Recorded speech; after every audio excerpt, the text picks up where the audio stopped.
یا خدا یا خدا یا خدا یا خدا مولا مولا مولا مولا مولا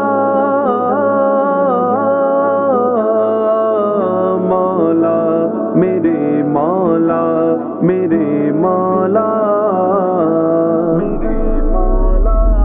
اعوذ باللہ من الشیطان الرجیم بسم اللہ الرحمن الرحیم۔ ناظرین کرام السلام علیکم ورحمۃ اللہ وبرکاتہ۔ انشاءاللہ تبارک و تعالی آج ہم لوگ پڑھیں گے شرح میعات و عامل میں عوامل قیاسیہ کے متعلق۔ اب تک جو ہے اس سلسلے میں ہم لوگ تقریباً 38 ویڈیوز بنا چکے ہیں۔ انشاءاللہ تبارک و تعالی یہ ہوگا ہمارا پارٹ نمبر 39۔ آج کی جو ہماری عبارت ہے وہ ہے خامس ان یکون مضافا الی المفعول ویحذف الفاعل، ٹھیک ہے نا۔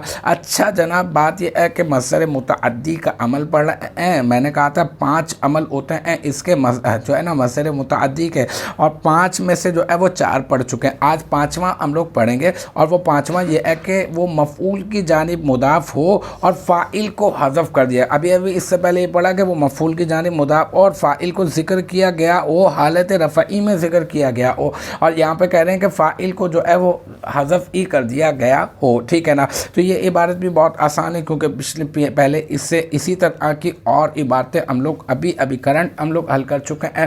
تو یہاں پہ خامس مضاف اور ضمیر مضاف الیہ، مضاف اپنے مضاف الیہ سے مل کر مرکب اضافی ہو کر یہ بن جائے گا مبتدا۔ پھر ان یکونا، یہ جو ہے ان ناصبہ مصدریہ، یکونا صیغہ واحد مذکر غائب فعل مضارع مثبت معروف از افعال ناقصہ، اس میں ہوا ضمیر مرفوع متصل مستتر راجع بسوئے مبتدا، اس کا بن جائے گا کیا بن جائے گا؟ وہ بن جائے گا اس کا اسم۔ یکونا فعل ناقص ہے نا، تو فعل ناقص کا اسم بن جائے گا۔ پھر مضافن اس میں مفعول، اس میں ہوا ضمیر مرفوع متصل مستتر راجع بسو یکونا کا اسم، اس کا نائب الفاعل۔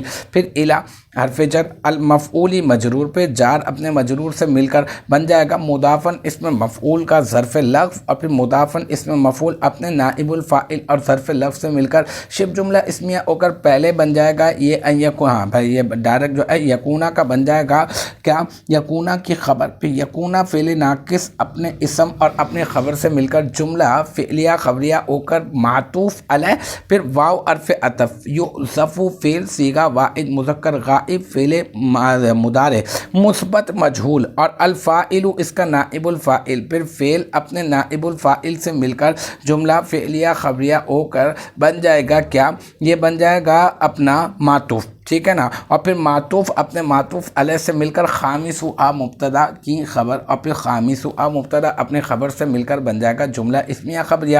تو الحمدللہ یہ ہمارا پارٹ نمبر عوامل قیاسیہ کے متعلق پارٹ نمبر 39 بھی اپنے اختتام کو پہنچا۔ مجھے امید ہے یہاں تک کی جو بات ہے وہ آپ کی سمجھ میں آ گئی ہوگی۔ انشاءاللہ تبارک و تعالی نیکسٹ ٹائم اگلی ویڈیو اگلی کلاس کے ساتھ ملاقات ہوگی۔ جب تک آپ اپنا بہت خیال رکھیے گا۔ وآخر دعوانا ان الحمدللہ رب العالمین۔